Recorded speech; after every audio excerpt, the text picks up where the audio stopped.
Lost my mind, now I'm feeling so fine, cause I finally realized I don't need you. I'm feeling sublime, and you're watching me shine, and you realize it's time I don't need you. Now Hey, this is Brooke, Hey, this is Imani. and welcome to another episode of Resources in the Valley. Where you get your tools to make the most out of every day. Hey, Imani, how was your week? My week was good. It's ever changing from day to day. I learned that apparently kindergartners have accidents in PE class. So that was my week. How was your week? It's been a very fun week. Very productive. A lot going on. It's fourth quarter. So I relaunched my kids rideshare service, and I am preparing for tax season. Because there's things that we have to get in place.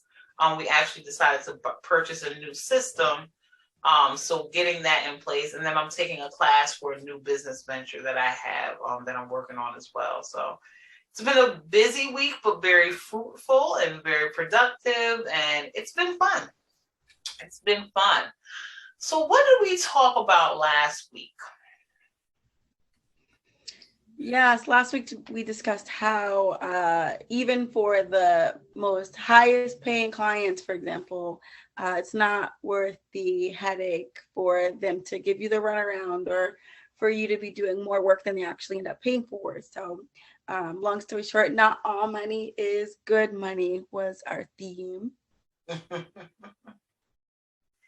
And did you assess the value of your services? Did you all ask yourselves, are you providing quality over quantity throughout the week? How did that go for you, Imani? I think for me, I've just been thinking about more so what services I want to provide that match where I feel my value can be most added to people's lives now. So instead of adjusting pricing, it was more so adjusting services first to just match where I am right now. But I think that it goes along with what we're talking about, which is knowing your value and worth. What about you? How did it assessing your services and pricing go? Well, I actually assess my services every year. Especially with my accounting business or my my accounting business, like with tax preparation and bookkeeping and things like that. I always assess what I'm giving my client versus what I'm charging my client, and what the max price would be versus what somebody else may charge. So I always kind of level it out and look and see, am I charging not enough? Am I charging too much? Am I not giving enough? Or this extra thing that I want to add on, what's the value of it and things like that. So I am creating my new price list for 2023.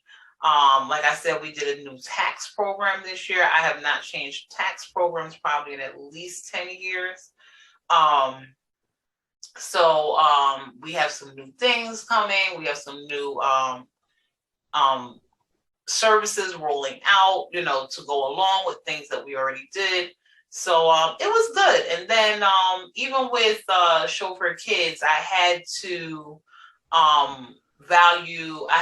reevaluate my pricing structure, because it was set for North Carolina before. And now that I'm opening the services in New Jersey, I want the structure to match New Jersey demographics. The trips are going to be shorter. Even though they're shorter, the time it takes a little bit longer because it's more dense, as far as traffic and things like that. So I had to restructure it and kind of make sure that I am pricing it and I'm being competitive. And then I'm also not cutting off my own throat or my drivers, the people that are working for me. And I'm not going too low and things like that. So it's been good. It's been very good. Very nice. So what are we talking about this week? Well, this week, our lesson or our topic this week is undervaluing your service.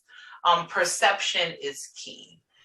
And we want you to think about the way that you perceive yourself, the way that you perceive your company, the way that you perceive your business, the way that you perceive the future of your business. A lot of times people undervalue their services because this is just a side hustle, or this is just my part-time gig, or I'm just a small business. But what about you're just a small business who wants to grow? This week, we're going to discuss pricing the services that businesses provide. We're also going to dig into how you come up with the value and how you also watch going rates. So what we're going to do is we're going to start from what we discussed last week, and we're going to dig a little deeper. We're going to discuss the cost of a headache, the cost of your personal time, the value of what they are, what you're helping your client with, and dig into the perception and the cost of also knowing your own value. What is your take on that, Imani? Yeah, I think that so many people that I follow just have high ticket sales pitches that they're constantly putting out there and promoting, and littered underneath these promotions are people saying, wait, I didn't know you could charge for that price for that service. I do the same thing. I've been doing this longer than you've been alive, and I do it for free for my friends or whatever else. So I think that as much as people say that the internet is horrible and it breeds this comparison where you always feel like you're not doing enough, it also has an upside, which is there are people out there with, as they say, less experience, less qualifications, whatever you want to call it, that are charging 5 times more than you because they have seen this be done before. And it's a great source of inspiration, encouragement. And if you're wondering if those people are out there, that type of clientele, you have a focus group right there. So I think that just looking at the community around you and seeing what other people are doing definitely helps you to begin to reevaluate that value on a deeper level, especially with different offers that you might want to be rolling out soon. I agree. I agree. Last week we discussed, I don't think it was on the podcast, but we discussed the class that I was taking, and we discussed that the class only had video, and it didn't have video. I mean, it had video, but it didn't have any reading material. It didn't have any worksheets or anything like that. It didn't have any like hands-on activities or anything to that nature. And me coming from an educational background, I realized, I said, this is a program that's being sold, like we said, for a nice amount of money. And to me, the offerings were very limited. And having a class that I've built and am currently marketing with all the different pieces, it made me, sit back and think for a second, like, I'm offering a class that has video, that has reading material, that has homework, that has hands-on exercises. And what is the value of that? So sometimes I've heard people say comparison is a thief of joy. Thief of joy, yes. Mm-hmm. However, comparison can also be where you decide that, you know, I can charge double or triple, or I'm undervaluing my service. I'm undervaluing my worth. I'm undervaluing my output and what I'm giving out. And even a couple years ago, when I decided that I didn't want to do taxes, or I tried to not do taxes, and all my clients said, no, no, no, no, no. Please no. That was another time that I said, well, this service, they value my service. And am I valuing my service? And am I valuing my service correctly? I recently commented on a girlfriend's post where she was discussing the value of service, and someone had made a comment to her, or in general, saying something about, I want a service that is of good value, or something to that nature. And she said, well, what does that mean? And of course, they wanted a low price, or they wanted a cheap price. And I told her, I said, look, everybody is not your client. The people that might want to pay that cheap price, that's not your target client. That might not be your target client. For what you're providing, you have made up a price or a cost or whatever, that for what you're providing, for the quality that you're providing, for the education that you put in, for the learning that you put in, for the practice, for your experience, you have come up with a price. That the price is the price. That's the saying, Imani. The price is the price. So don't question yourself because somebody else is questioning you. I've gotten to the point that person is not my client. Oh, yes, this is how much I once again, I think I've said this before. I never market to friends. When friends call me and ask me about, like, how much do I charge for this and how much I can't tell you how often I say, well, I charge this, but so-and-so down the block charges that. Mm-hmm. Because let us be friends. And if you're going to value my service and you're going to pay what I say, then great. But if you're not, that's not what you want to pay, or that's not what's in your budget, cool. There's this person down the street.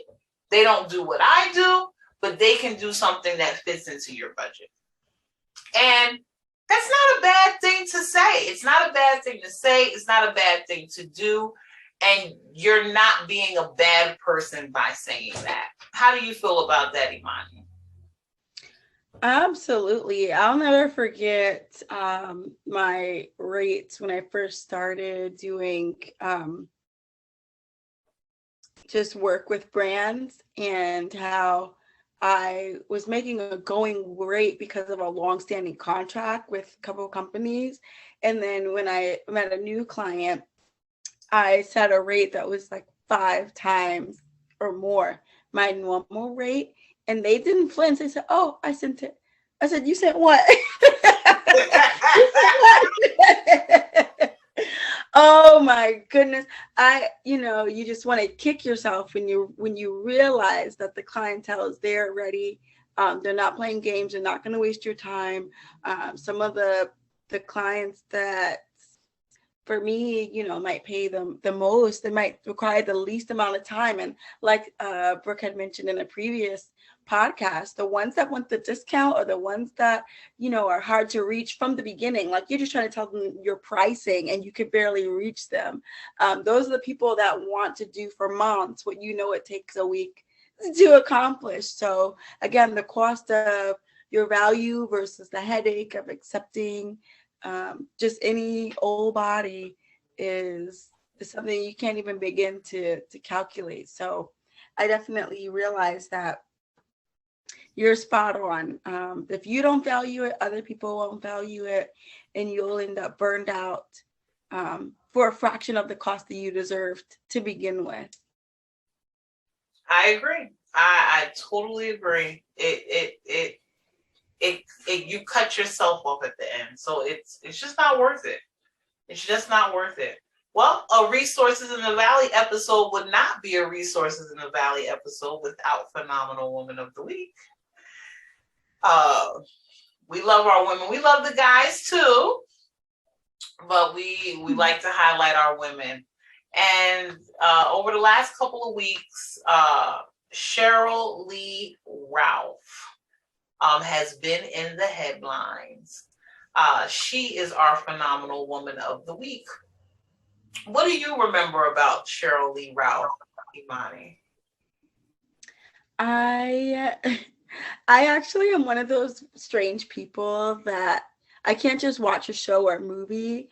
I have to Google the people in it just to see where else I know them from or how much the movie grossed. I don't know why. I just can't enjoy it. I need those details. But one of the things that I loved about Sheryl Lee Ralph is one, that woman as an actress of her beautiful, deeper skin tone was a big deal back at that time to be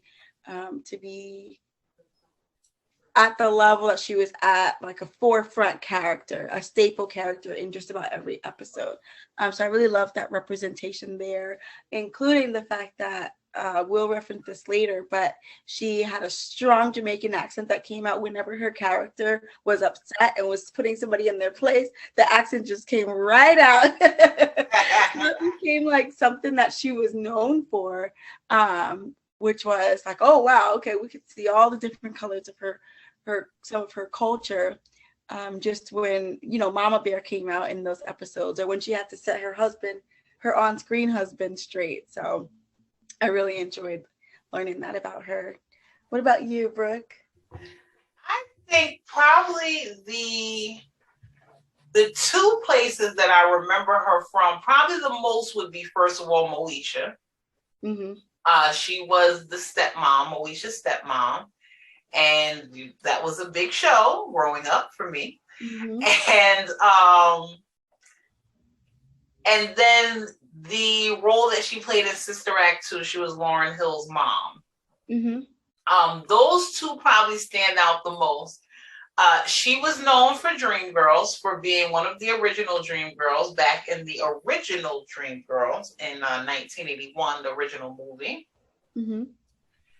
She was also the voice of Rita in Oliver and Company. Now, I don't know if you remember Oliver and Company, because that could be before your time.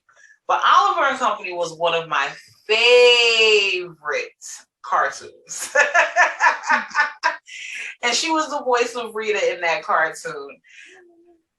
Sheryl Lee Ralph is born in Connecticut, has Jamaican heritage, graduated from Rutgers University, which is in my personal backyard, out here in New Jersey, New Brunswick, New Jersey. She was the stepmother of Moesha, and she recently became the second Black woman in history to win Outstanding Supporting Actress in a Comedy Series. And that is why she's been in the news lately, because she's the second Black woman in history. And her career started in the 80s. We're now in the 2020s. So she has been strong at it, consistently at it for over 40 years. And I just like her story, because if things don't happen overnight. Things don't happen overnight. Even the role Jackie Lee Harry, I'm sorry, I'm messing her name up. But she was the first person to win. And she actually won for a role that Sheryl Lee Ralph tried out for. and was bypassed for that role. So it's just so funny how she was so, she was so close so many times, but she kept pushing no matter what, and she won this year for her role in Abbott Elementary School. Unfortunately, I can't say I've seen the show. I'm not a big TV girl, but I am a fan of Sheryl Lee Ralph, big time. Anything else you want to give, Imani? I think that's about it. I like what you said about how you can be your authentic self, and that'll pave the way for you. So you don't have to. Tabitha Brown says it best that she had a country accent, and everyone asked her if she could turn it off, and she said, "If you have a movie or a show that you'd like for me to turn it off in, I will not be a part of that or any network that doesn't allow me to be myself." And I think Sheryl Lee Ralph is one of the original examples of just being yourself and thriving and doing well. So I think that's really encouraging. Yeah, definitely. Definitely. I wholeheartedly agree. And just one thing before we're done. A lot of times I've studied a lot of people, as far as success goals and things like that. Gary Vee, Eric Thomas, many. There's I could name them for days. But a lot of people talk about being your true self.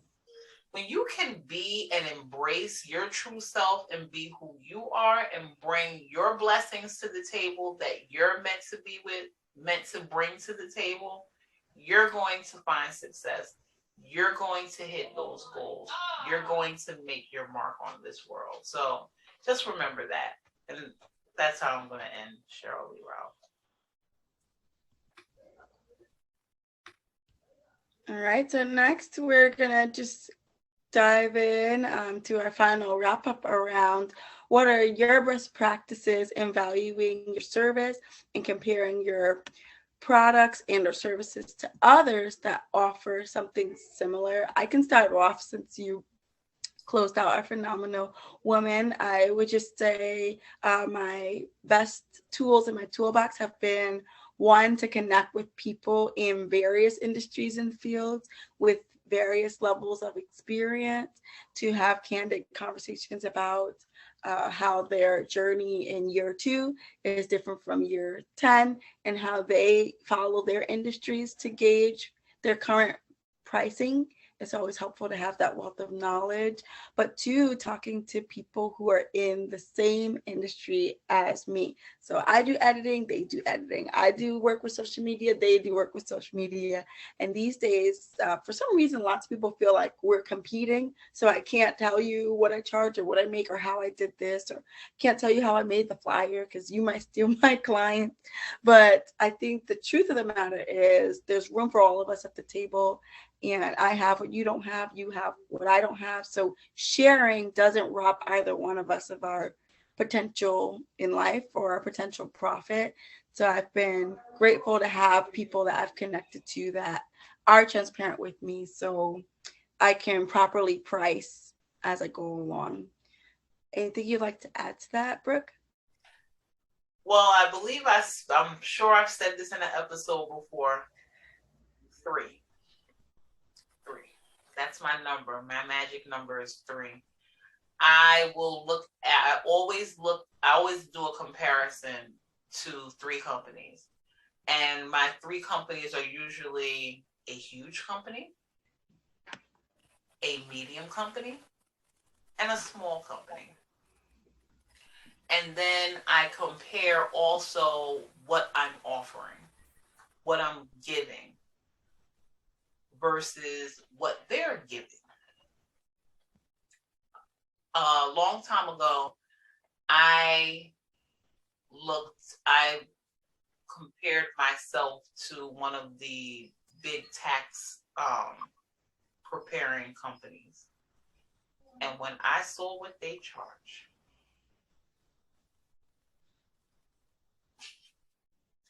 and not only what they charge, but also what they gave their clients at the end, no understanding, no feedback, just documents.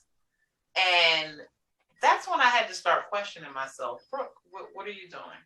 Last year, a friend of mine was charged 5 times what I charge.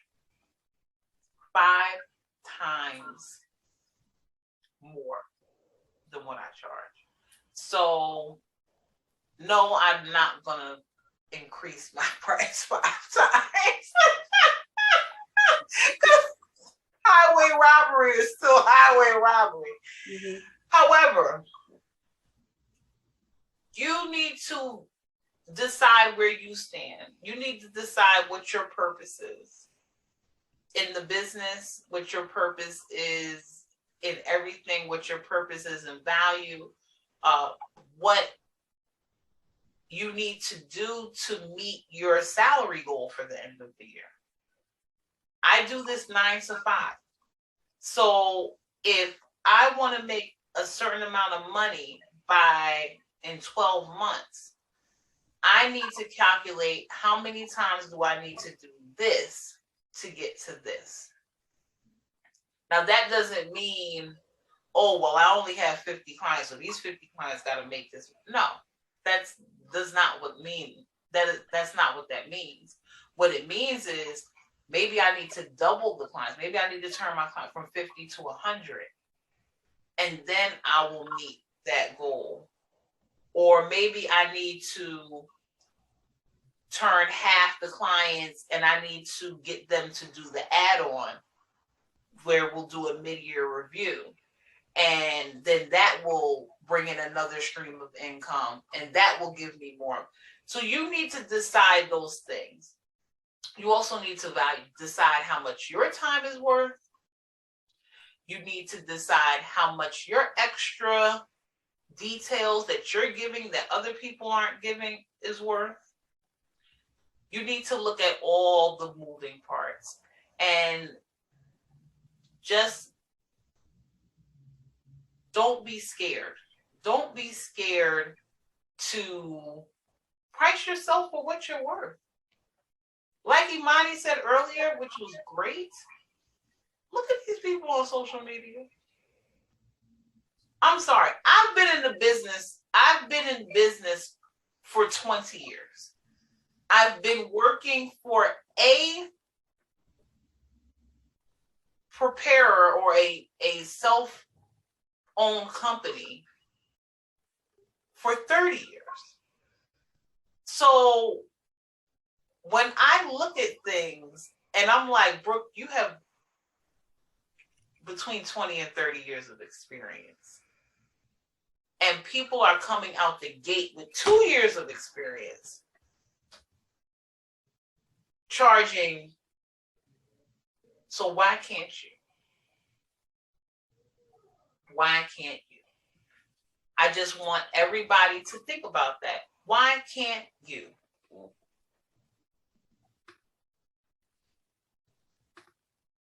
So this week, what are we going to do this week to meet our goals and assess the value of our company? Well, we're going to assess the value of our company again. However, we're going to dig a little deeper. So last week we started assessing the value of our companies, making sure that our prices compare. This week, I want you to look at the quality of your services. I want you to look at the extra things that you do that other people don't provide. And what is the worth in that? What is the value in that? And are you charging that? It's great to give some things for free. It's great to still give a bang for your client's buck.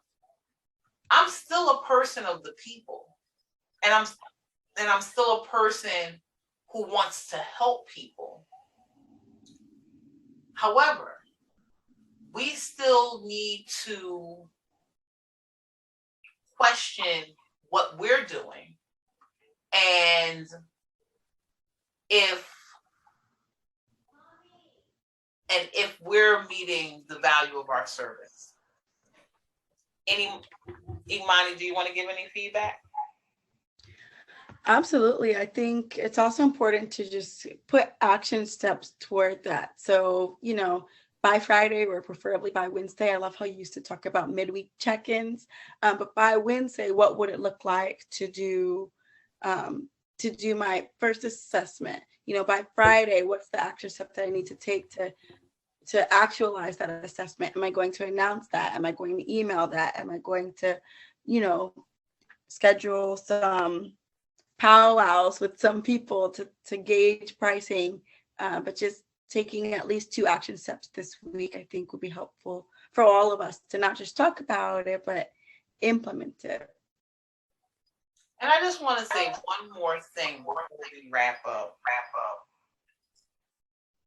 I give a price for my clients in the beginning of their contract, and then we reassess.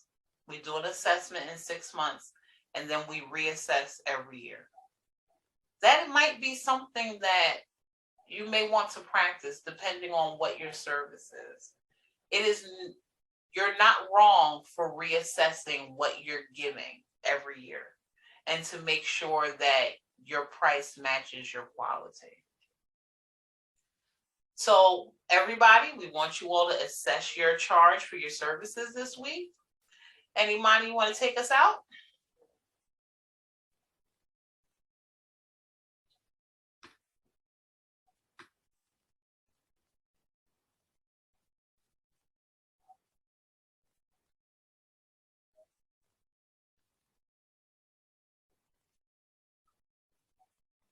We might have lost Imani.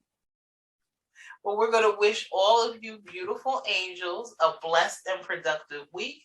And remember that you all can get through this valley too. Thank you for joining us for another episode of Resources in the Valley, and we will see you all next week. God got me, plant his seeds, let me breathe, cause I need him. Stay faithful, not hateful, I'm playful, cause he got me. He called me his angel, I'm flying to heaven. Just know that he sent me from heaven to flex it.